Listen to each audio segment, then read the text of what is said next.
Digital 410 proudly presents the What's the Scuttlebutt podcast with your hosts Don Abernathy, Jeff Copsetta, and Henry Sledge. Welcome, everybody, to another episode of the What's the Scuttlebutt podcast, your favorite World War II based podcast. And we're back live once again, joined as always by Jeff Copsetta. And if things come to fruition here momentarily, we will be joined by guest host Mr. Dennis Blocker II.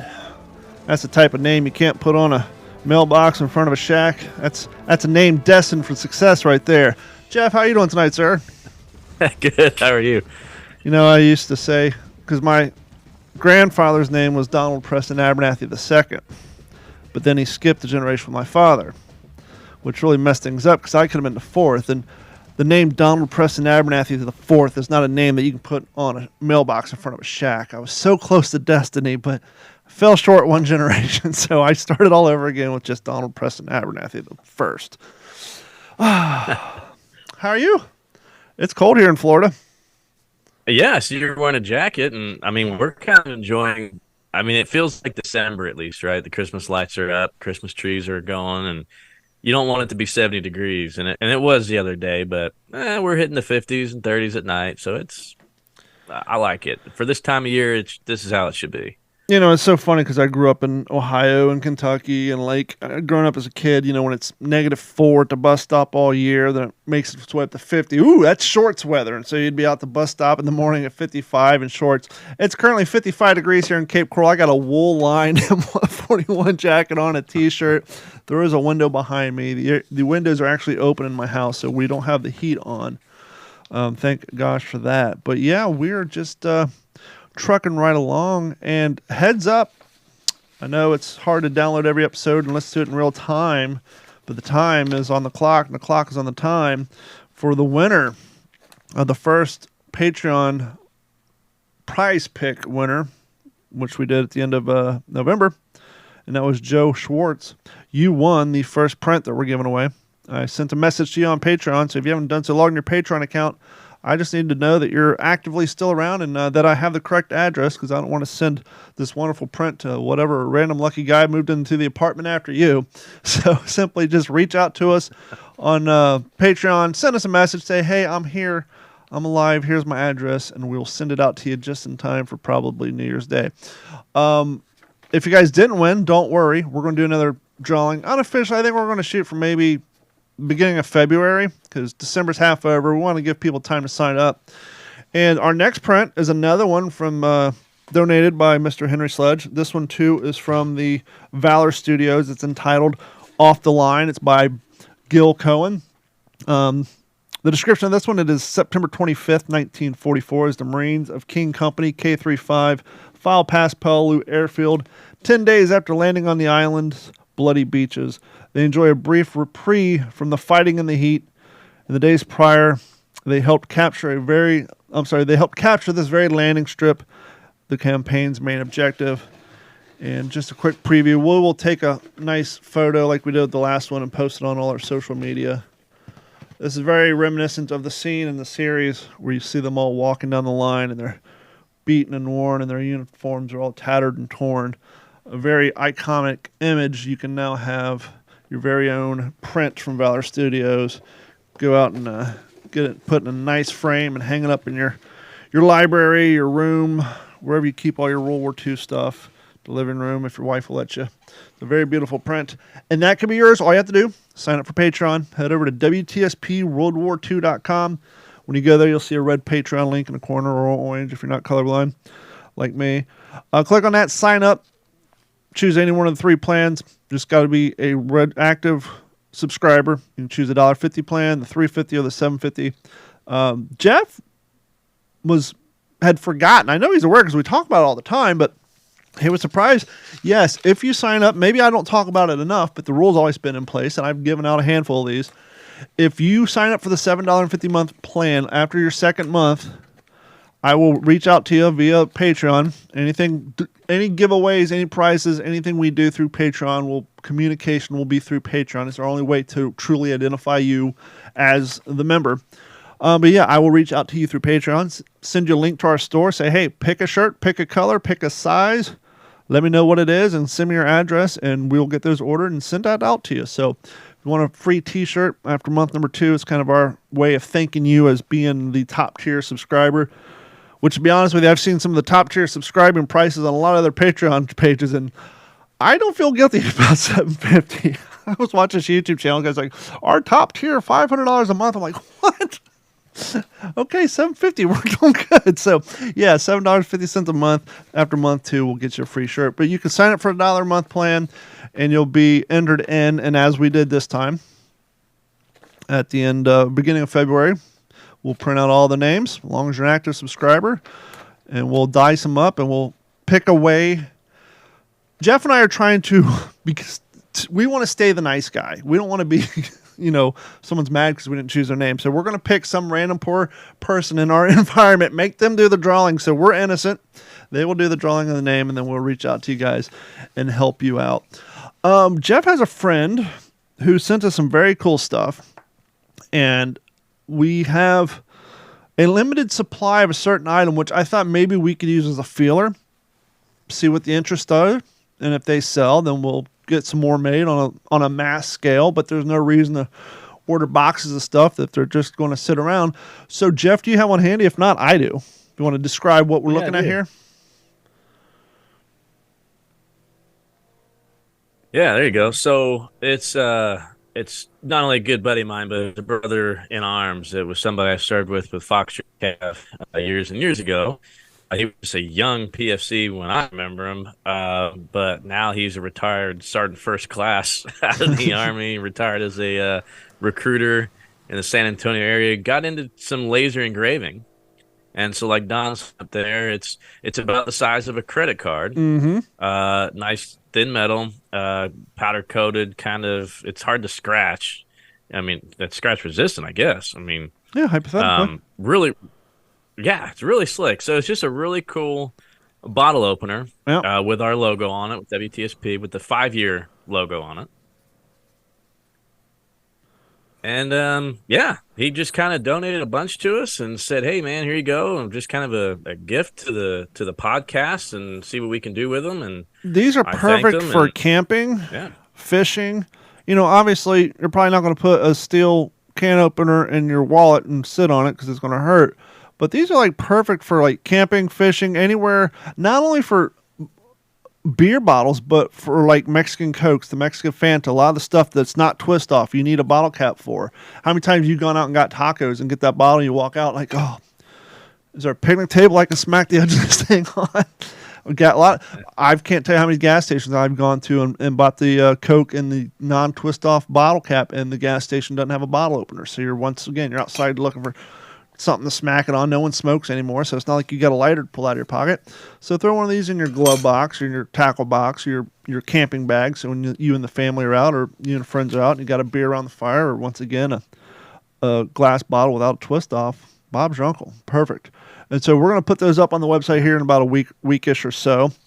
And we have a limited edition. We're going to put them up there, make them available for purchase, and go from there. And once again, if we sell out of them, then we'll consider ordering more. While we're waiting on our guest, Dennis, to sign in, let's do a mail call. This is almost, it's getting that time of year again, and this happens occasionally. It's always a surprise when it does. But we have a mail call that includes more. So, Jeff, if you don't mind hitting up that mail call. Yeah, so it says here, hi, Don, I'm sending you guys a package from Pearl Harbor. Just confirming new mail address, and I won't read that out loud.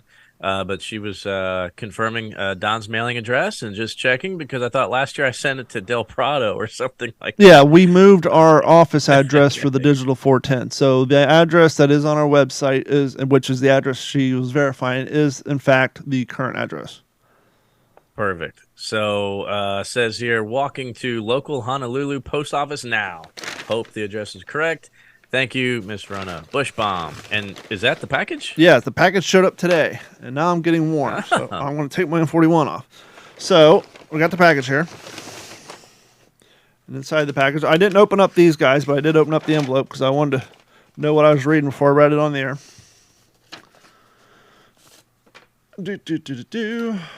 Nice. There's something nice about a handwritten correspondence, especially in the world of email. Perfect timing. 1 second. Dennis Blocker is going to join us as we're reading this. Handwritten correspondence, which I can't open. Don, Jeff, and Henry. Yesterday, I attended the 82nd commemoration of the December 7th attack held at Pearl Harbor National Memorial here in Hawaii. This year's theme was Legacy of Hope. While there, I picked up a little something for Christmas. Nothing fancy, just a small appreciation for your podcast. Don, I do not have Jeff and Henry's mailing addresses. Can you please forward these packages along with the next time you're sending something their way? Happily do so. Jeff, my son and I visited the National Museum of the Pacific War in June and made a detour stop to the Highlands Lake Squadron. A nice guy named Dave, took us around and let us board the Texas Zephyr C-47. Wow. The collection of World War II aircraft on display is great, with some really unique finds. Nice work. Henry, keep on plugging away at the book. Can't be easy. I know you want to get it done just right.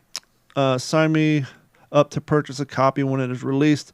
Sincerely, Rona. So thanks so much, and check us out. Okay, so I'm just going to open one of these. So we got one with my name on it, one with your name on it, and one with Henry's.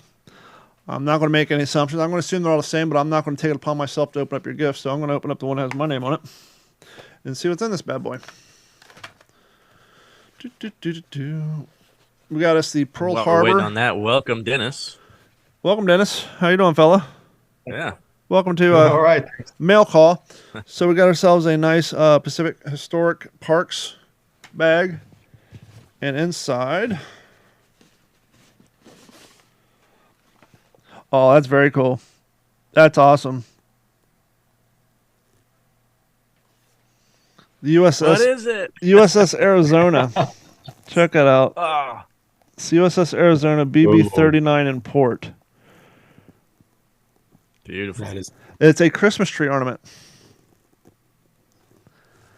Let's see, Christmas was a special time for sailors aboard USS Arizona. Since 1916 through 1940, the celebration of the joyous event was something that the officers and crews prepared for and celebrated. As the clouds of the war gathered in the Pacific, many of the sailors would prepare Christmas cards and gifts for their loved ones on the mainland. But Christmas never happened aboard the Arizona in 1941. She was lost in the opening moments of the attack on Pearl Harbor. For those who got their cards and gifts anyway, these were the last tactile memories of the families and their loved ones. This ornament is a gesture of that Christmas remembrance for all the fallen crew and of a grateful nation. So that's very cool. And then she has included multiple other artifacts from the museum. Dennis, sir, how are you doing, friend? And I'll get this. I'll get yours and Henry's mailed out to you here this week. doing good. It's good to be with you guys. It's been a little bit. Yeah, it's been a while. Yeah, thank you for the invite. Yeah, absolutely. We love and we miss Henry, but we're also cognizant of the fact that usually a trio makes for sometimes a more entertaining hour or so that people spend with us, and because we appreciate them taking the time to download and listen and whatever they're doing. And but Three Minds, I think, coming from three different sides, I think is just a more enriching experience for the listeners, and I think Don agrees as well. And we don't know if Henry will come back, but and hopefully we do. But again, the project that he's doing right now it's paramount. It's monumental. He needs that time.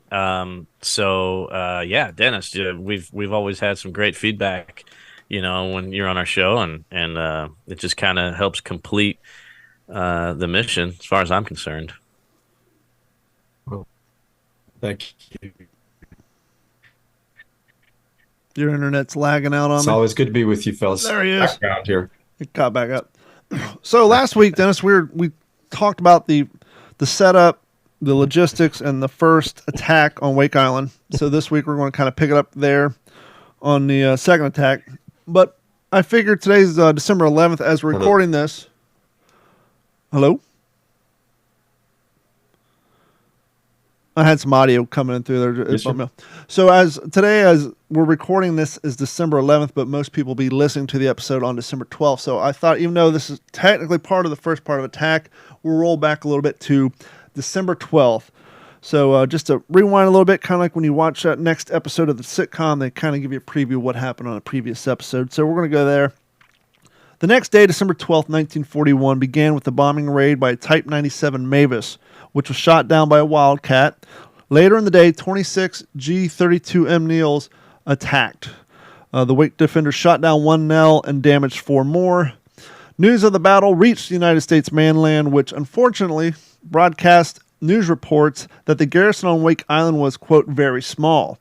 On Wake, they could hear the broadcast, which was a bit of disconcerting that their size was now revealed to the enemy and that there was no resupply yet.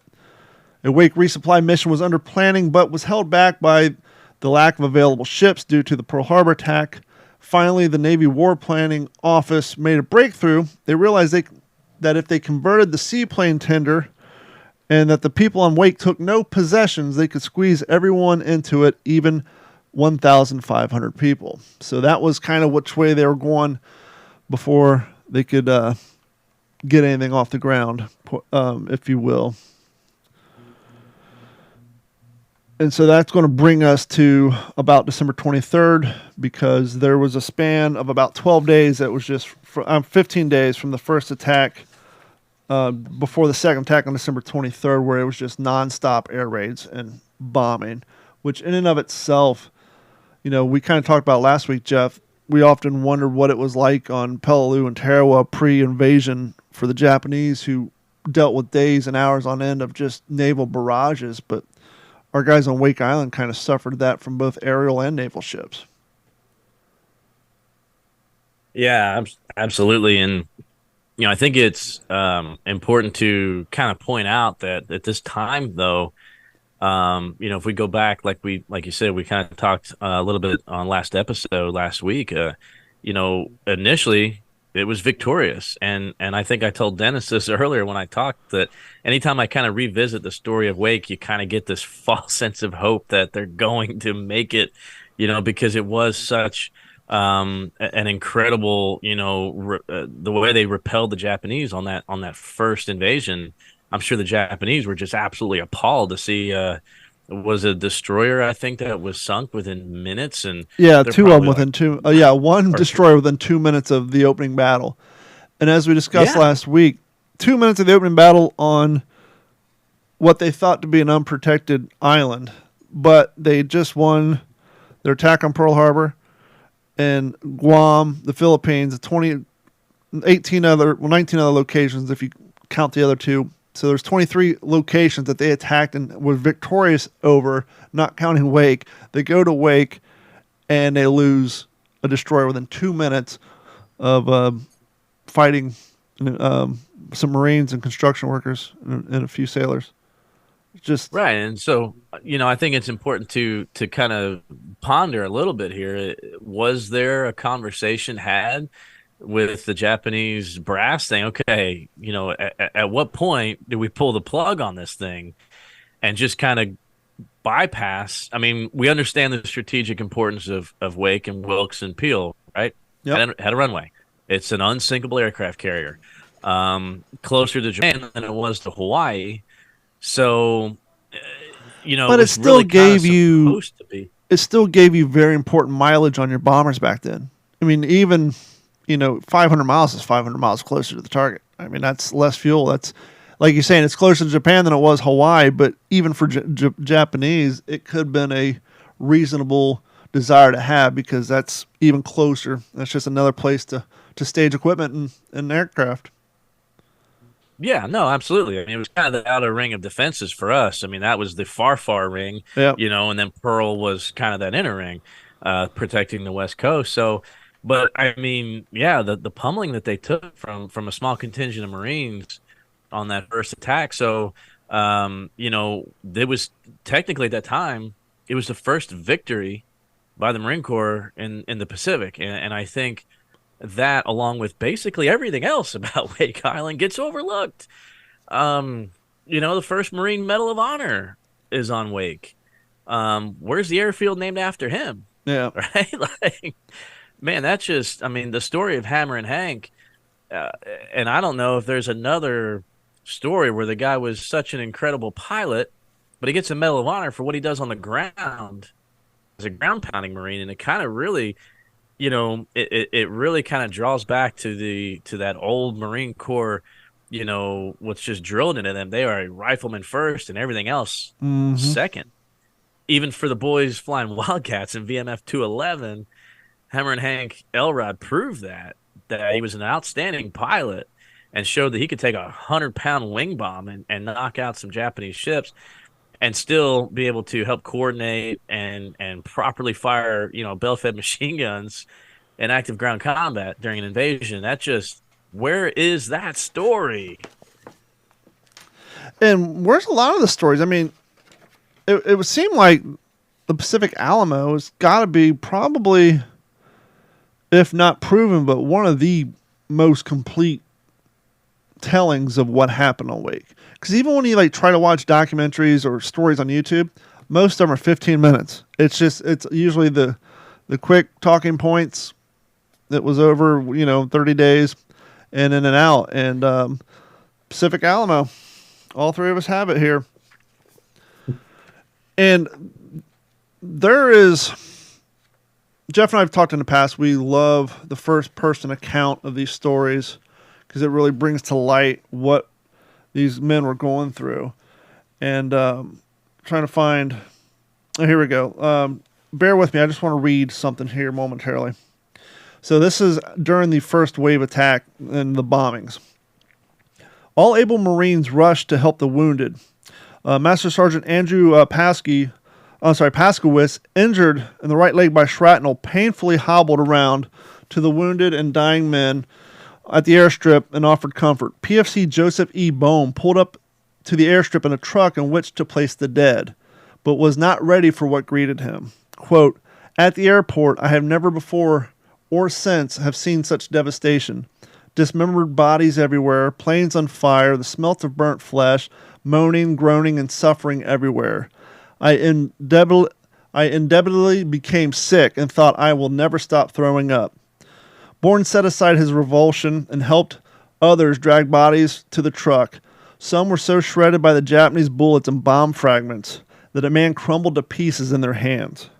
Steam from the roasted bodies gagged Bourne, and one enlisted man's body contained so many bullet holes that they couldn't even grab a hold of him. They had to slide a mattress underneath his perforated remains and carry him to the truck in that manner. The carnage that just the bombing and the naval artillery caused before even Japanese Imperial Marines stepped foot on the island is just tremendous and insane. And as we talked about last week, not only do you have Marines there, and yes, this is the Marines, this particular group of Marines' first combat. It's our first real combat in World War II. But when you're going through training, you understand you're training for combat, you're training for war, and you understand at some point you may see this sort of gruesomeness, not that you can prepare yourself for that. But then when you consider amongst those 400 Marines, you got 1,400 civilian construction workers who never even fathomed that would be a possibility, let alone train for it, to be put in that situation. And just literally have... And the title is perfect for this book. It is The Alamo. There's no one's coming. You guys you're essentially out in the wilderness, surrounded by natives, and they're coming for you. And we just lost Dennis. Hopefully he'll come back in. But yeah, it's really rough to when you read it and try to put it through their eyes. Yeah, Dennis, since you're right down there, close to what are your first thoughts when what do you think as far as the title of the book and just the title of the battle in of itself? Wake was really the Alamo of the Pacific. Yeah, well, anybody that knows anything about the Alamo knows that it's not a good thing when your position is called the Alamo. and it means nobody's getting out alive.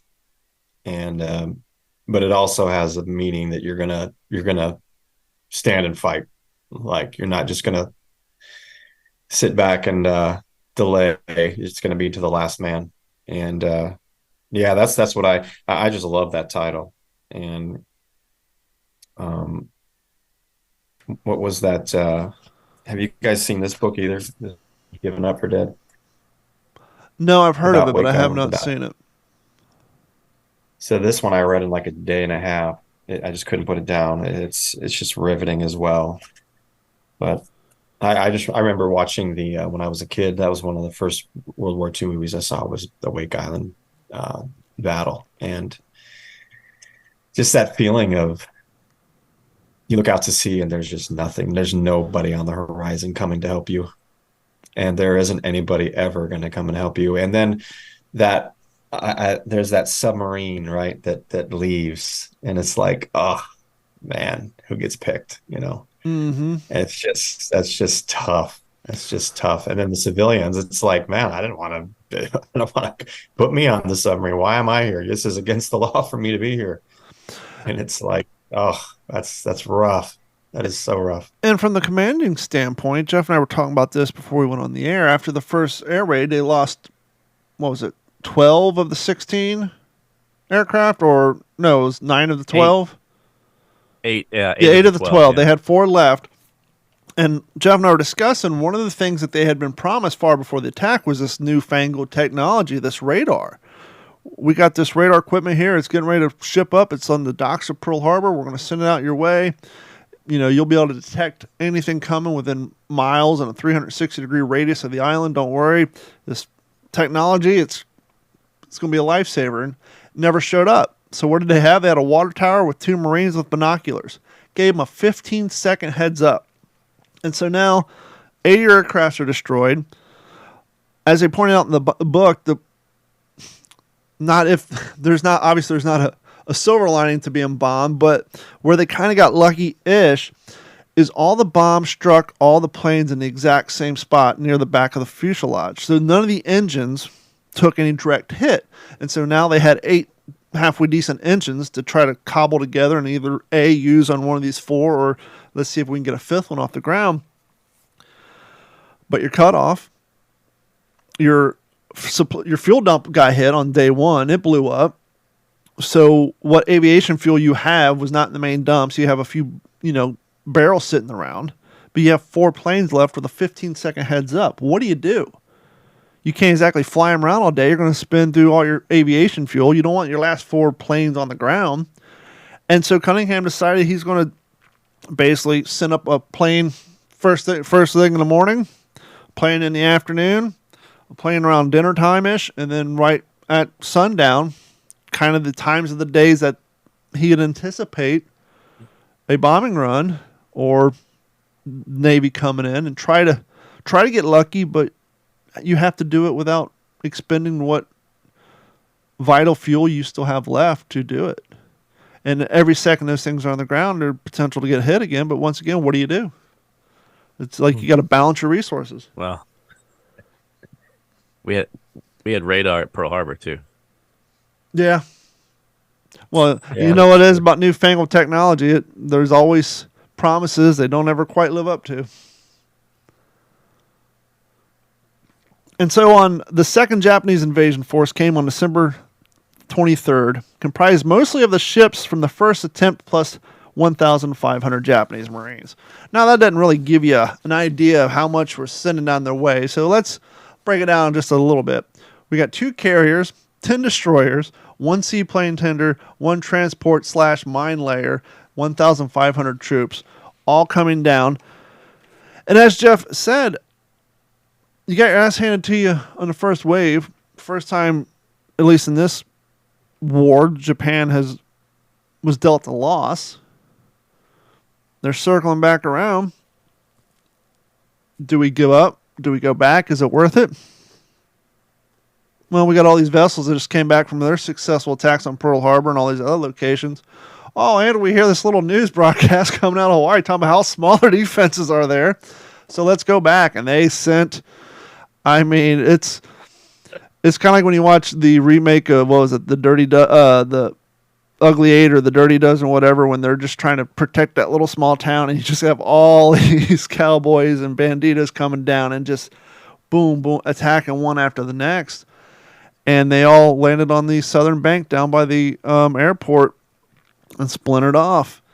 And things got real rough real quick. The landing began at 2:35 after the preliminary bombardment of the Japanese landed at different points on the atoll. They were immediately faced by the resistance of the 3-inch guns manned by Lieutenant Robert Hanna. Let's talk about this too. So after the first attack and the 12 days, after the first attack and the bombing, you have these three guns which we discussed were taken off an old World War I destroyer. And doesn't take much to figure out that that's going to be a target of opportunity at the next bombing raid. And so you have these Marines and these civilians surviving these bombing raids out in the heat, out in the sun all day. Their nerves are shook. They're worn out. They're tired.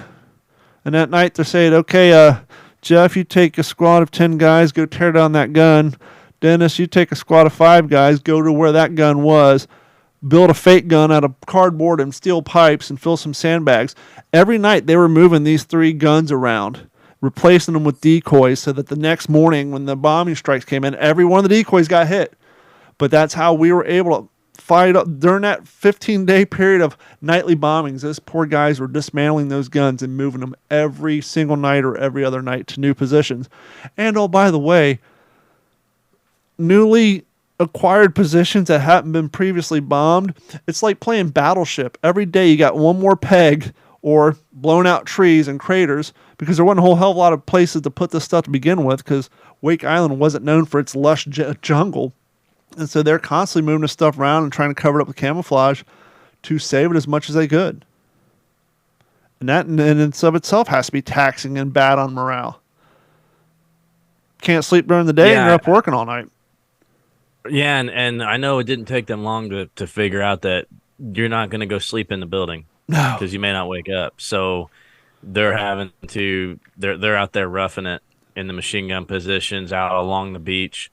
They're cuddling up with the coral because, yeah, like you were saying, if they're anywhere near the guns, the decoys, anything that resembles a structure, it's getting taken out in this second phase of this attack where it was strictly just an aerial bombardment for days on end.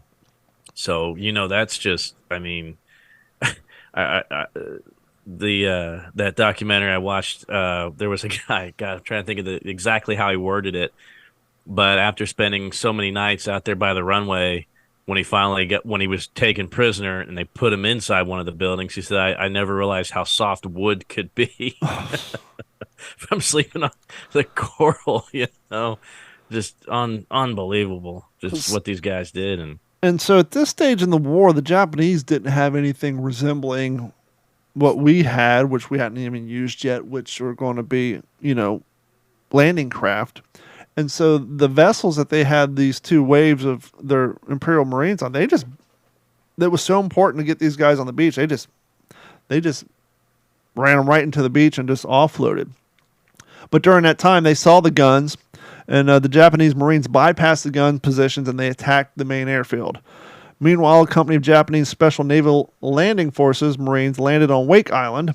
After heavy fighting, the Marines guarding the airfield retreated to the final line northeast of the airfield.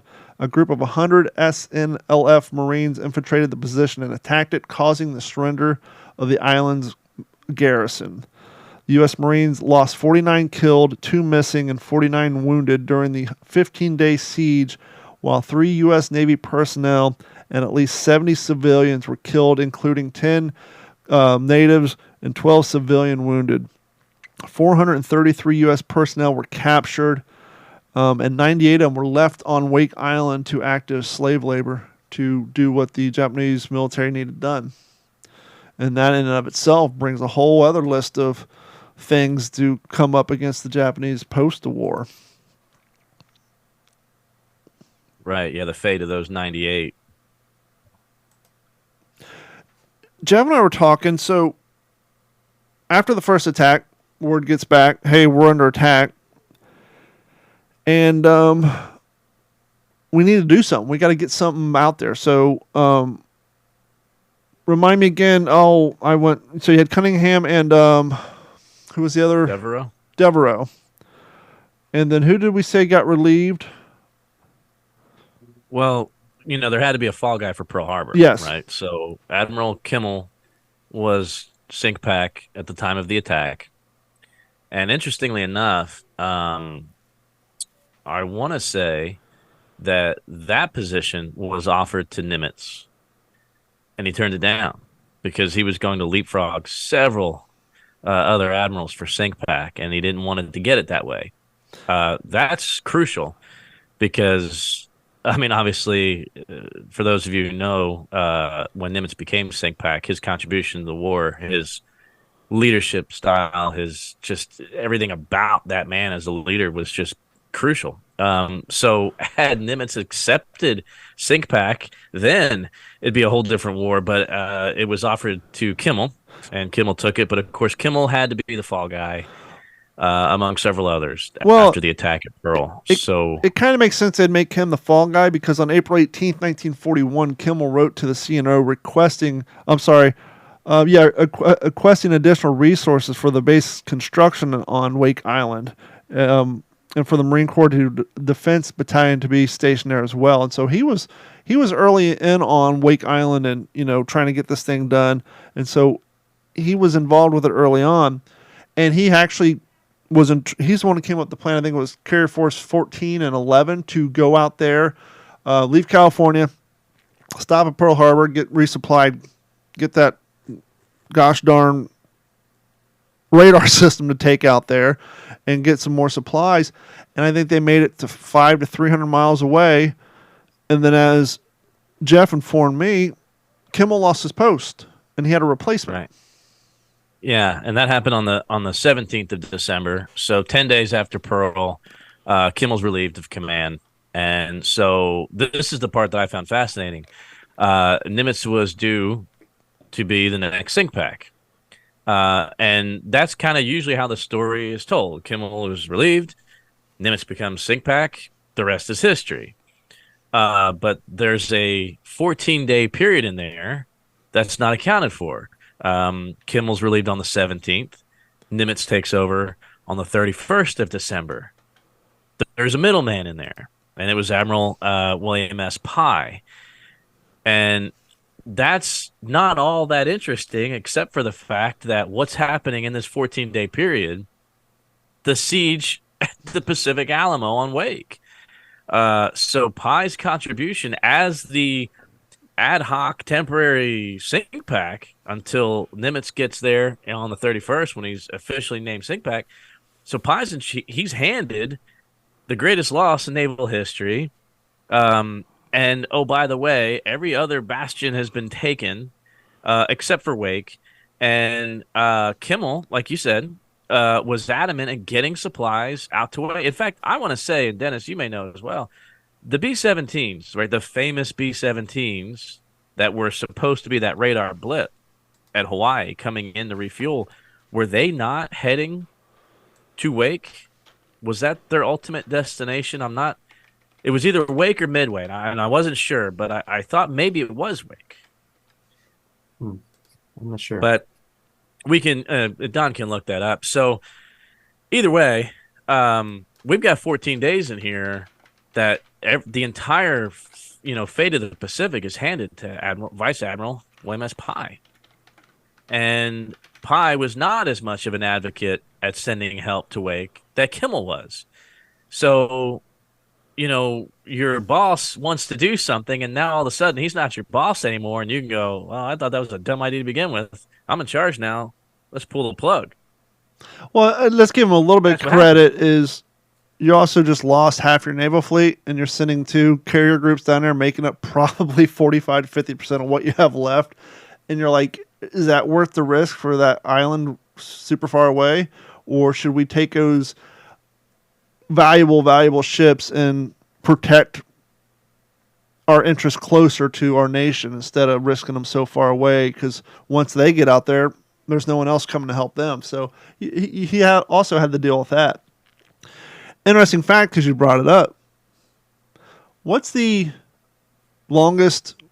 How far can a B-17 bomber travel on a bombing run with fuel? Well, the full load? Mm-hmm. Just loosely. Man. What's that? Just loosely. I want to say less than 2,000 miles. Let's see here. With 2,810 U.S. gallons given in a range of about 2,000 miles. Guess how far Pearl Harbor was from Wake? Oh. Just about dead nuts 2,000 miles. So it was just far enough that we couldn't send any bombers out there or big B-17s. Even if someone floated that idea, maybe we can bomb some. No. We get to Wake, but we can't go any further. And once we're there, they don't have any fuel to fly us back anyhow. So it's like, well, that's out. They're just dead nuts at exactly 2,000 miles. And we saw what it took to get a B-24 Mitchell to fly off an aircraft carrier. Imagine trying to get a B-17 off of one. So that in and of itself wasn't an option either. And so, Robert Leckie talked about it in A Helmet for My Pillow on Guadalcanal when after George S. Elliott got sank and then the rest of the Navy pulled out, how the feeling of being left behind is so much more demoralizing than I volunteered to be here and I could possibly die. It's one thing to die for your cause and to die with your country behind you, but when you see everybody leaving you there, Wake Island, that they all had to have that same feeling, except for they didn't see their Navy turn tail, with the exception of the submarine and the plane that left with all the remaining Pan Am civilians. Yeah, and I think I'd like to kind of touch on what you'd said earlier too about when you were when these guys were training for war, right, prior to 7 December.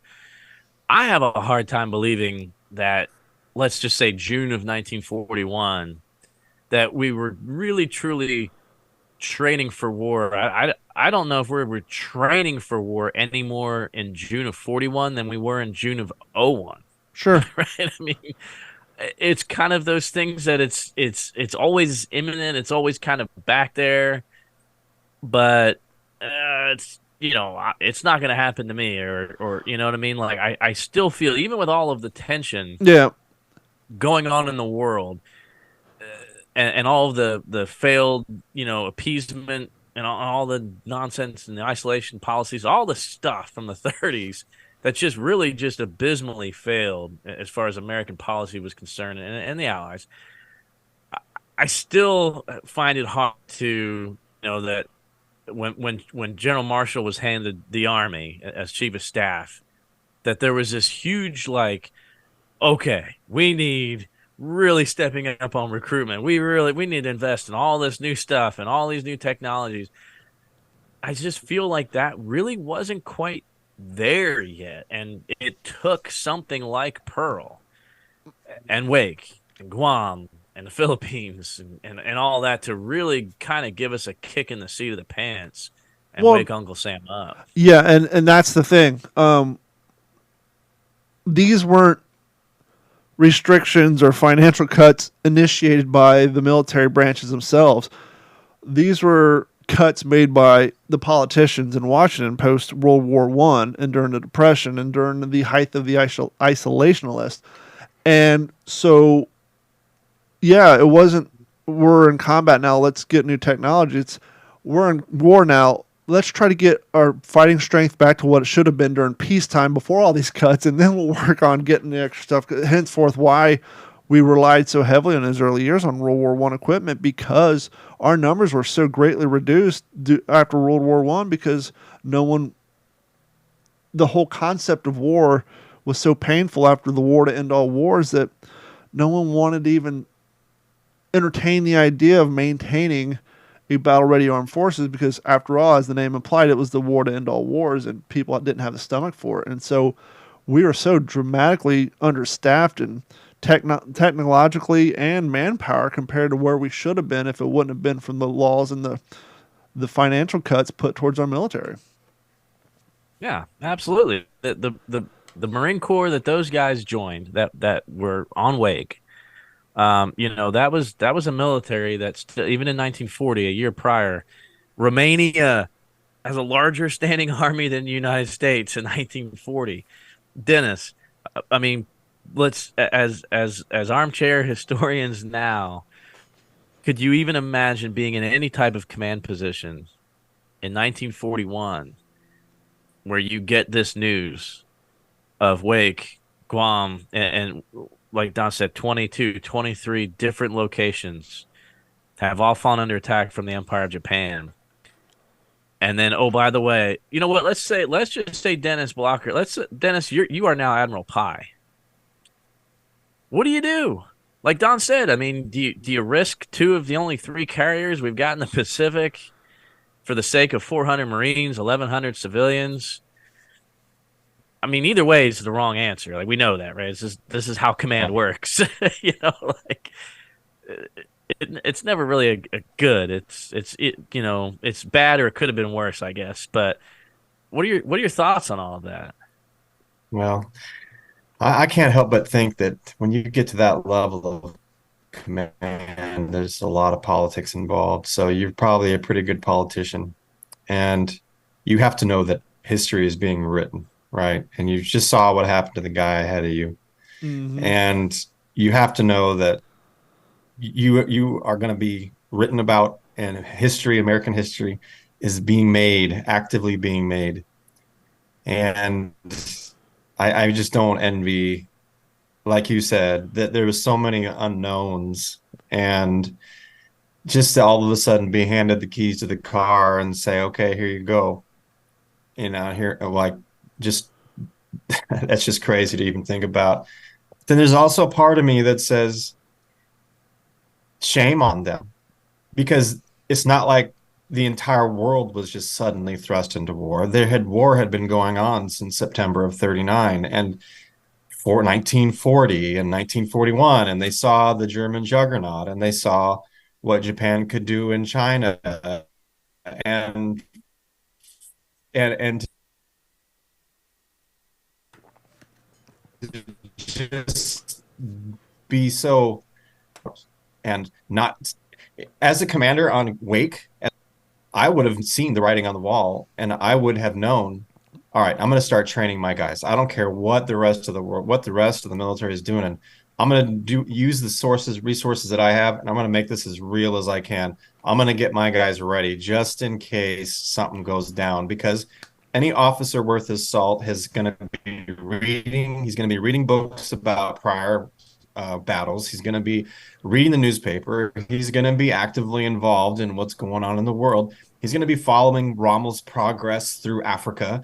He's going to be reading about what Montgomery is doing, and he's going to be following all of these other fellows, and he's going to be looking at, this is like free education, right? He gets to learn from all these other people making these mistakes.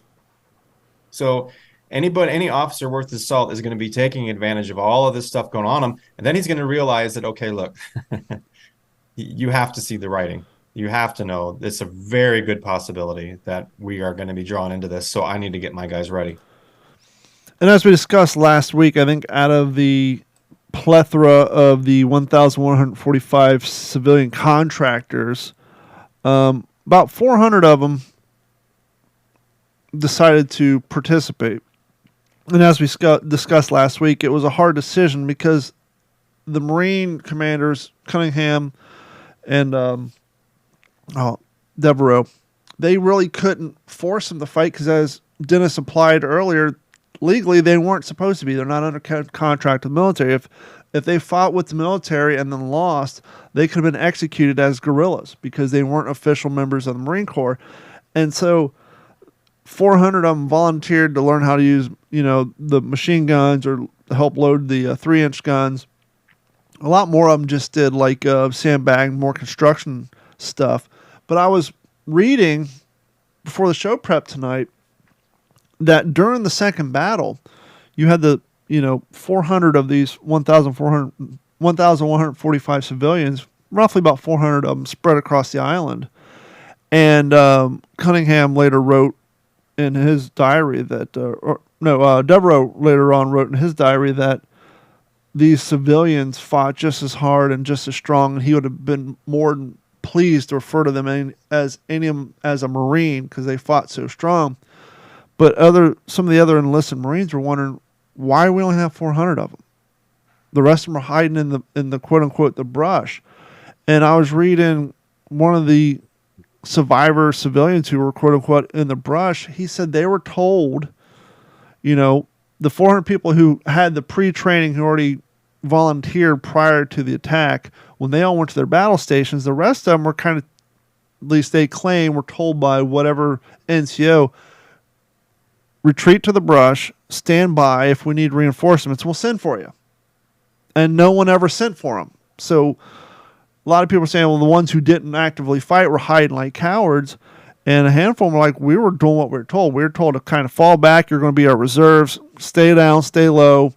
And, we'll come and grab people as we need to fill the lines. And no one ever came because they were, I guess, as a whole, they were so overwhelmed with the Japanese Imperial Marines that one of the articles I was reading, between the Marines, the Japanese Marines, and the bombardment, I guess the main communication lines to all the EE-8 field telephones and the other communication lines, they got hit with the shrapnels, the grenades, the bomb. And so Devereaux's giving out all these commands, and no one's responded. And so I guess during the height of the battle, instead of sending someone, hey, go check our communication lines, they just assumed everybody had been wiped out. And another theory I heard, whether it's true or not, I just saw it in another self-produced documentary. People claim that during the second wave, you got all this dust and fire and smoke, and it's hard to see. As Cunningham was looking out on the field of battle, he's just seeing Japanese flags all over the place. He's like, oh shit, we're being overrun and they're winning. These are all claimed landmarks. What he didn't realize is the Japanese had the tradition of what they call the good luck flags. Their family members signed their flags, and the Japanese soldiers would attach them to their rifles as they're charging. And so the hypothesis this person was talking about is he's looking out and seeing all these Japanese flags, thinking, "Oh, we're done."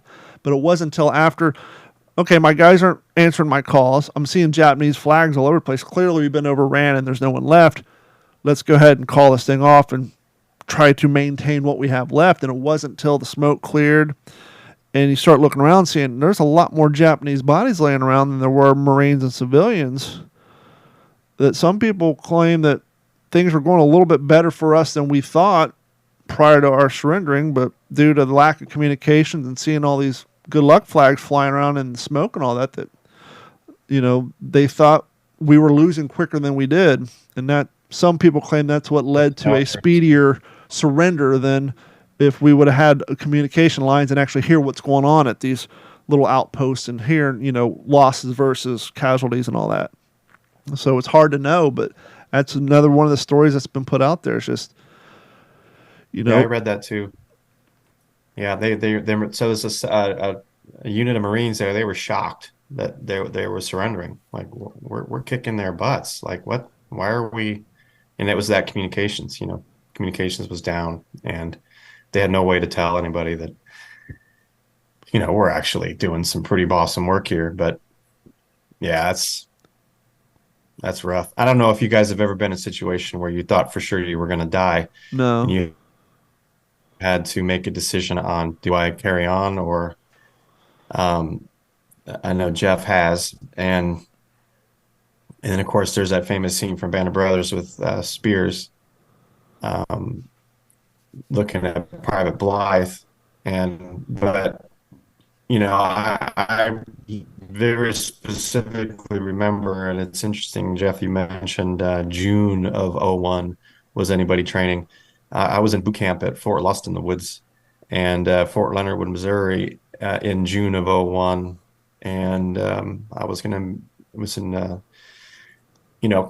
basic infantry training, and I'm going to be going to AIT to be a medic. And, that there's no war. And I was 25, so I was an old man.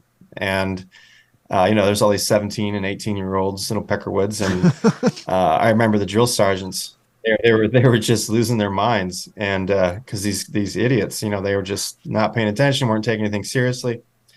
So the company commander called all of us, called everybody in, all the different platoons, and we go into this conference center, and the company commander comes in, and we'd never seen him before, and he's got this clipboard with post-it notes all over it, and he just tells all the sergeants, close the doors, close all the doors, turn the TVs off, this and that, right? So they jump, and we're all like, oh crap.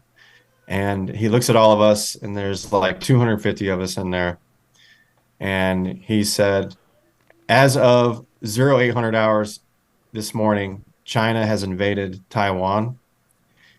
Units of the 101st have already been deployed. The Pacific Fleet is currently engaged in active combat with China.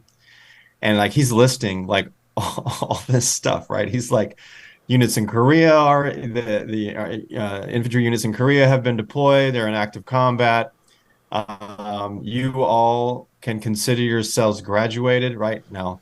Now here I am right now. I'm a historian. I've already know about what the ramifications of China invading Taiwan means for all of us poor schmucks sitting there.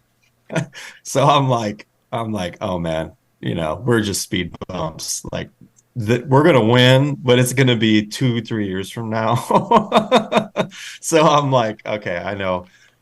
I'm just looking around at all this room of dead people, right? They're walking around. They have no idea they're dead. And it was really interesting because I had already, by that time, I had 3 years worked at trauma team at university. I had all that experience under my belt and had seen a lot of death by that time. And I just remember looking around and just, I was like, all right, well, I'm dead. So let's do this. Let's do the best we can. So we go back to our unit, right? And Drill Sergeant Sweetenberg comes up to me, and there's another guy. He was 25. We were both 25. He goes, Blogger. He goes, these privates have done lost their mind. He goes, you guys help me square these people away. I was like, Roger that, Drill Sergeant. So we were getting there. People forgot where their bunks were. They forgot where their room was. They were crying like, man, Block, I didn't sign up to this. I signed up for college money, and I thought I was gonna, and I was like, look, this is the real thing. Like, what did you think? This is, but I was smart enough to look over at the other companies, and no, none of them were running around with their heads cut off like ours was, and I was like, okay, so anyway, it's a really interesting when you said that, Jeff, because no. In June of 01, no one was taking it seriously. The only difference was that in June of 01, Europe hadn't been in a combat for a year and a half. And I think that's kind of a big difference that the guys there, but I don't know how I got off onto that tangent, but sorry about that. So yeah, I mean, I just thinking about my personal experience of 01 myself. Yeah, I was one of those 17, 18-year-old pickerwoods that you mentioned that had no clue about anything. And yeah, no, I mean, the whole September 11th thing happened that was so like, what? No. And then it's like, oh. Yeah. This is not a drill. That's super serious. So I still feel like I know the tensions and our allies are already at war, like you said, in Europe, and China's already been gone through, and I still feel like the U.S. was like, it's probably going to happen. Well, probably soon. We'll deal with it then.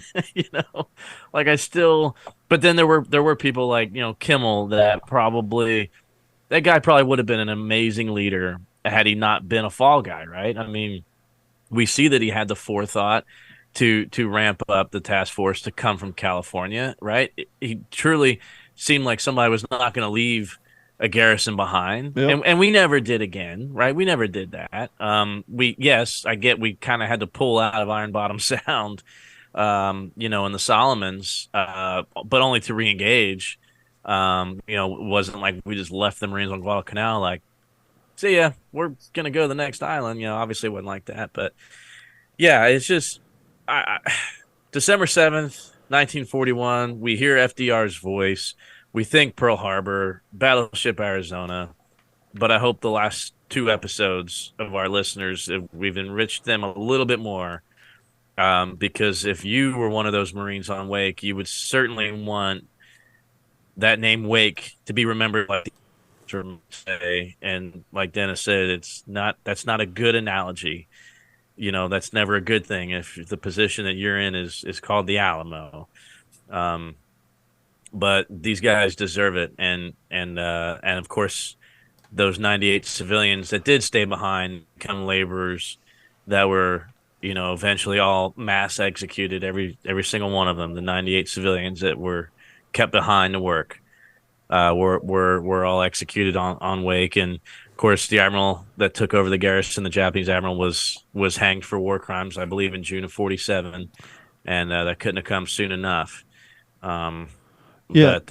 So let me just give the details to the audience on that real quick. On October 5th, 1943, American naval aircraft Lexington raided Wake. 2 days later, the Japanese Naval Command ordered the beheading of the American civilian workers who had caught stealing. He and 97 others had initially been kept to behead an American civilian worker who had been caught stealing. He, meaning the civilian worker, and 97 others had been initially kept to perform forced labor. Fearing the invasion, the Japanese commander ordered that all of them be killed. They were taken to the northern end of the island, blindfolded, and then executed with a machine gun. One of the prisoners, whose name has never been discovered, escaped, apparently returning to the site to carve the message 98 US PW 510 1943 on a large coral rock near where the victims had been hastily buried in a mass grave. The unknown American was recaptured, and the Japanese commander personally beheaded him with his katana. The inscription on the rock can still be seen and is a Wake landmark. And they have a beautiful photo of the rock. And so, they max executed them because they knew that we were coming back to take over the island, and they wanted to do what they did at the time. And so... And they were starving too. Yeah. The Japanese garrison by then were absolutely starving. Yeah. Not that that's a reason. But I think prisoners are just another mouth to feed, so there is that. Yeah. And then this one out. The Navy announces that Wake Island is probably captured by the enemy.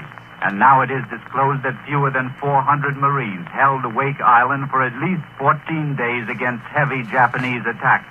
The Marines had 12 fighter planes and a small quantity of weapons. They were commanded by a 38-year-old Marine Major, James P.S. Devereux. They sank 1 Japanese light cruiser and 3 destroyers. They held out against 13 raids. And we want to thank each and every one of you for hanging out with us and supporting us on this episode of the What's the Scuttlebutt podcast. And I thought, what better way to go out than the words of former Wake Island prisoner Norman Sampson. I had, like the other guys, experienced a depression, and we had suffered through this dumb 4 years in Japan and China. And since we survived, we said, boy, we probably ought to try to make the best of it, all of us that had survived. We want to make the best of it. Try to do something. Your life's too short. This has been a Digital 410 production.